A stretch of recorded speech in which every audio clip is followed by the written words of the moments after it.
कि नरेंद्र सिंह तोमर से कांग्रेस पार्टी के 5 विधायक मिलते हुए दिखाई पड़ते हैं। अगर आप देखेंगे आंकड़ा, तो आंकड़ों पे भी अगर आप गौर करें तो नजर आता है कि लगभग 63-64 के आसपास का विधायक का आंकड़ा कांग्रेस पार्टी के पास में है और जीत के लिए आपको 58 कम से कम विधायक चाहिए। अब यहाँ से अगर 5 ऐसे सिंधिया का जिक्र सबसे आगे था मुख्यमंत्री बनाए जाने को लेकर, लेकिन कमलनाथ चूंकि संगठन के पुराने नेता हैं, अगर वो नाराज हो जाते तो संगठन दो फाड़ यहाँ पर होता हुआ दिखाई पड़ता और आगे चलकर वैसा ही हुआ कि सिंधिया के साथ में भले ही 22 पुत्र मोह में आकर इंसान कुछ भी कर सकता है और राजनीति में इससे अच्छा उदाहरण और क्या हो सकता है।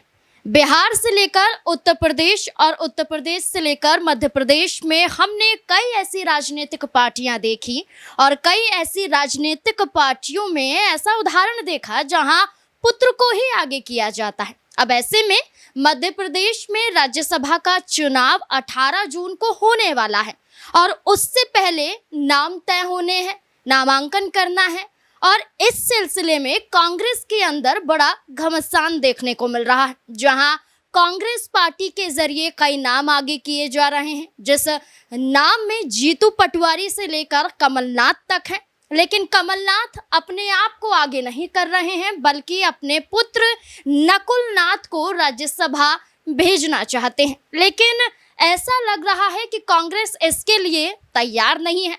या तो कमलनाथ या जीतू पटवारी या फिर किसी और चेहरे को कांग्रेस पार्टी लाना चाहती है, लेकिन नकुल नाथ पर मोहर लगाना नहीं चाहती है। इसी सिलसिले में 5 विधायक नरेंद्र सिंह तोमर से मुलाकात करते हैं, विधानसभा स्पीकर नरेंद्र सिंह तोमर से, और मुलाकात के बाद माना जा रहा है कि कांग्रेस पार्टी पर दबाव बनाने की कोशिश है कि नकुल नाथ को आगे कीजिए, वरना कांग्रेस के साथ राज्यसभा चुनाव के दौरान बड़ा खेल हो सकता है। तो क्या कांग्रेस पार्टी कमलनाथ की इस बात को मानेगी, उनके बेटे नकुल नाथ को आगे करेगी, या फिर किसी और चेहरे को सामने लाएगी? अगर और चेहरे को सामने लाती है तो क्या कमलनाथ चुपचाप बैठ जाएंगे? तो इन्हीं तमाम मुद्दों को लेकर कई सवाल यहाँ पर उठ रहे हैं और इन तमाम सवालों के जवाब खंगालने की कोशिश करेंगे। हमारे साथ हमारे वरिष्ठ सहयोगी अमन सर जुड़ चुके हैं। सर, बहुत बहुत स्वागत है आपका। सर, मध्य प्रदेश की चर्चा कर रहे हैं और मध्य प्रदेश में राज्यसभा चुनाव बड़ा चुनाव बन गया है, क्योंकि आने वाले कुछ साल में विधानसभा के चुनाव भी होने वाले हैं और विधानसभा चुनाव से पहले कांग्रेस पार्टी को एक ऐसा मजबूत चेहरा चाहिए। अब कमलनाथ के बेटे नकुल नाथ की चर्चा हो रही है। कमलनाथ का कहना है कि वो नहीं जाना चाहते, लेकिन वो अपने बेटे को आगे कर रहे हैं। क्या लगता है, अपने बेटे को आगे करना क्या सही फैसला हो सकता है कमलनाथ? देखिए नाजमीन, कांग्रेस पार्टी के लिहाज से ये बात जग जाहिर है कि जो परिवारवाद की परंपरा है वो हमेशा देखने को मिलती है। अब जिस तरीके से कमलनाथ ना सही उनके बेटे का जिक्र होता है, तो क्या कांग्रेस पार्टी इस बात को लेकर एग्री होगी? क्योंकि पहले भी देखा गया है कमलनाथ का जो रुख रहा है कांग्रेस पार्टी के थोड़ा सा खिलाफ दिखाई पड़ता है। एक दफ़ा तो ऐसा लगा था कि वो बीजेपी में शामिल हो जाएंगे, दिल्ली पहुंचे थे, तमाम नेताओं से उनकी मुलाकातें भी हुई थी, लेकिन उसके बाद कुछ ऐसा घटा जहां पर कमलनाथ अपने पैरों को वापस खींचते हुए दिखाई पड़े और बीजेपी में शामिल नहीं हुए। अब जब राज्यसभा की बारी आती है तब कमलनाथ का फिर जिक्र हो जाता है। एक बार ये कहता है कि कमलनाथ को अगर ये सीट दे देंगे तो शायद गुटबाजी का जो सिलसिला है कांग्रेस पार्टी में वो ख़त्म होता हुआ दिखाई पड़ेगा। लेकिन क्या ये संभव है कि जिस तरीके से कमलनाथ अब अपने बेटे का नाम आगे कर रहे हैं, तो जो दिग्विजय सिंह तीसरी मर्तबा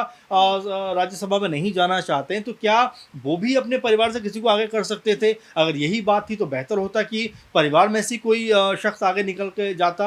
अब कमलनाथ का जिक्र इसलिए हो रहा है कि भाई बुजुर्ग कार्यकर्ता हैं, पार्टी के नेता हैं, बुजुर्ग तमाम पदों पर काम कर चुके हैं, मुख्यमंत्री रह चुके हैं, तो चलिए उनके हाथ में ये जो है राज्यसभा सीट देते हैं। लेकिन अब जिस तरह से उनके बेटे का जिक्र यहाँ पर निकल कर सामने आता है, तो क्या उनके बेटे को कांग्रेसी जो नेता हैं, विधायक हैं, क्या वो एक तरीके से उनको एक्सेप्ट करते हुए दिखाई पड़ेंगे? आप देखिए जिस तरह से आपने भी जिक्र किया कि नरेंद्र सिंह तोमर से कांग्रेस पार्टी के 5 विधायक मिलते हुए दिखाई पड़ते हैं। अगर आप देखेंगे आंकड़ा, तो आंकड़ों पे भी अगर आप गौर करें तो नजर आता है कि लगभग 63-64 के आसपास का विधायक का आंकड़ा कांग्रेस पार्टी के पास में है और जीत के लिए आपको 58 कम से कम विधायक चाहिए। अब यहाँ से अगर 5 ऐसे संपर्क में है और 63-64 अगर विधायक कुल कांग्रेस के पास में है, तो 58 का आंकड़ा तो ऐसे बन जाता है। साथ में हाँ 2-3 विधायक ऐसे भी हैं जिनके इनकी जो है वोट देने पे संशय बना हुआ है। निर्मला हो गए, मुकेश मल्होत्रा हो गए, इसके अलावा राजेंद्र भारती का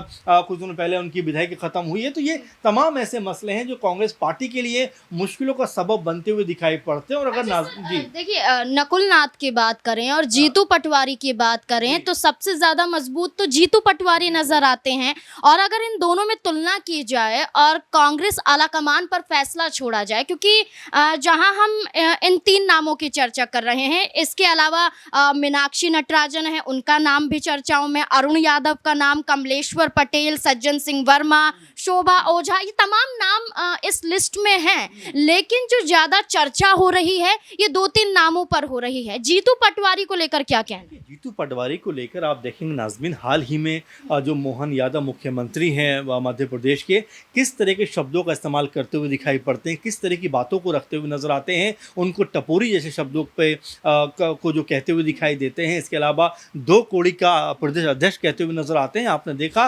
दिग्विजय सिंह ने इस बयान की बड़ी मुखालफत की। उन्होंने कहा कि एक मुख्यमंत्री की भाषा क्या ये हो सकती है। लेकिन आप देखिए कमलनाथ की तरफ से उस तरह का कह सकते हैं विरोध निकल कर सामने नहीं आया जो आना चाहिए था, क्योंकि जीतू पटवारी भले ही एज में कम हो, चुनाव हार चुके हों, कह सकते हैं कि एक तरीके से अनुभव में कम हो कमलनाथ से, लेकिन इसका मतलब ये नहीं कि आपकी पार्टी के नेता को इस तरह के शब्दों से कोई भी जो है संबोधित करेगा और आप खामोश रह जाएं। देखिए चुनाव हारने का मतलब ये नहीं होता कि राजनीति खत्म हो जाती है। नरोत्तम अगर मिश्रा की बात करें तो वो भी तो चुनाव हारे हुए हैं। अगर उनकी बात करें तो उनके दतिया सीट से उपचुनाव की बात चल रही है, राज्यसभा टिकट की भी बात चल रही है। तो ये कह देना कि भाई अगर चुनाव हार गए हैं राव सीट से तो क्या वो राजनीतिक तौर पर आगे नहीं बढ़ सकते, तो उन तमाम मुद्दों को लेकर भी कमलनाथ का रुख वैसा दिखाई नहीं पड़ा। और इससे पहले भी हमने देखा है नाज़मीन की कमलनाथ वर्सेस जीतू पटवारी मध्य प्रदेश में हमें देखने को मिलता रहा है, क्योंकि शायद एक बार उस समय ये भी चाहता था कि कमलनाथ के जो बेटे हैं नकुल नाथ, उनको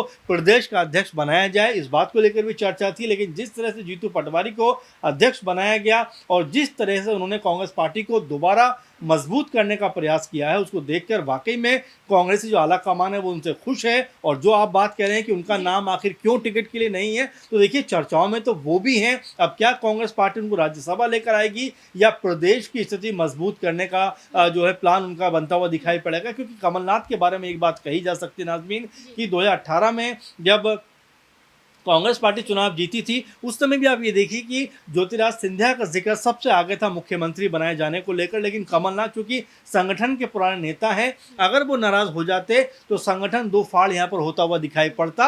और आगे चलकर वैसा ही हुआ कि सिंधिया के साथ में भले ही 22-23 लोग गए, लेकिन यहाँ पर कांग्रेस पार्टी की सरकार खत्म होती हुई दिखाई पड़ी। तो कमलनाथ को लेकर हो सकता है इस तरह की चीज़ें करने का प्रयास कांग्रेस पार्टी कर रही हो कि भाई अगर वो पार्टी में बने रहते हैं, वो अगर उनको टिकट दे दिया जाता है तो बड़ी टूट होने से बच सकती है और राज्यसभा की जो सीट है कांग्रेस पार्टी के लिए मुकर्रर होती हुई दिखाई पड़ेगी। अच्छा सर, दिग्विजय की ये सीट है और दिग्विजय सिंह खुद राज्यसभा अब जाना नहीं चाहते हैं और इसी लिहाज से कमलनाथ की चर्चा हो रही थी और कमलनाथ अब अपने बेटे को आगे कर रहे हैं। जीतू पटवारी की भी चर्चा थी, लेकिन यहाँ पर दिग्विजय सिंह के एक बयान को कोट करना चाहेंगे। उन्होंने खुद कहा था कि इतनी पहुंच कांग्रेस के अंदर हमारी भी नहीं है जितनी पहुंच जीतू पटवारी की भी है। और जीतू पटवारी को लेकर उन्होंने साफ तौर पर कहा है कि अगर वो राज्यसभा जाएंगे तो वो और ज़्यादा मजबूत हो जाएंगे, कांग्रेस और ज़्यादा मजबूत हो जाएगी। दिग्विजय अपनी सीट पर जीतू पटवारी को खुद आगे कर रहे हैं, लेकिन कमलनाथ ऐसा नहीं होने दे रहे हैं। जैसे शुरुआत में कहा हमने कि 5 विधायक नरेंद्र सिंह तोमर से मुलाकात करते हैं।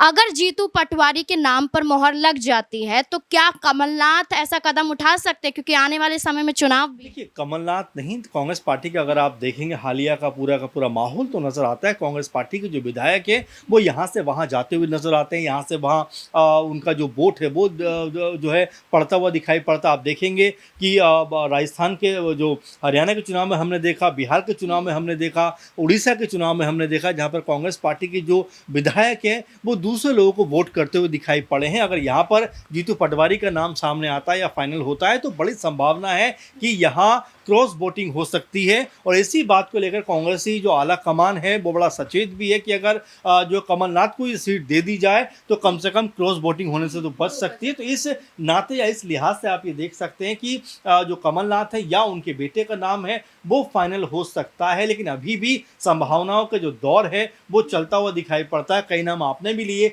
उन नामों पे भी चर्चा है, लेकिन सबसे अधिक चर्चा अगर देखा जाए इस वक्त तो जीतू पटवारी वर्सेस कमलनाथ या फिर नकुल नाथ को लेकर हो रही है। अब कांग्रेस से आला कमान क्या फैसला करता है, किस नाम पे मोहर लगाता है, ये देखना दिलचस्प होगा, क्योंकि जिस तरह से कांग्रेसी जो विधायक हैं वो लगातार बीजेपी के संपर्क में आ रहे हैं, कांग्रेस पार्टी की कहानी यहाँ पर खराब हो सकती है। इसीलिए कमलनाथ का जो नाम है वो रह रह के ऊपर निकल कर सामने आ रहा है। अगर हम राज्यसभा की सीटों की चर्चा करें तो अधिकतम सीटें भारतीय जनता पार्टी के पास हैं और बीजेपी कोटे से जो भी सांसद हैं वो ओबीसी वर्ग के हैं, एससी एसटी वर्ग से हैं, और कांग्रेस पार्टी की बात करें तो वो सामान्य वर्ग से हैं। और यही जो है चेहरे निकल कर सामने आते हैं, जिसमें दिग्विजय सिंह का नाम सबसे बड़ा नाम माना जाता है। अब बीजेपी इसी रणनीति पर काम कर रही है कि वो भी सामान्य वर्ग से किसी चेहरे को लाना चाहेंगे। दो जो सीटें हैं उस पर बीजेपी की जीत तय है। एक सीट जो तीसरी सीट है इस पर घमासान है। अगर बीजेपी उम्मीदवार उतारती है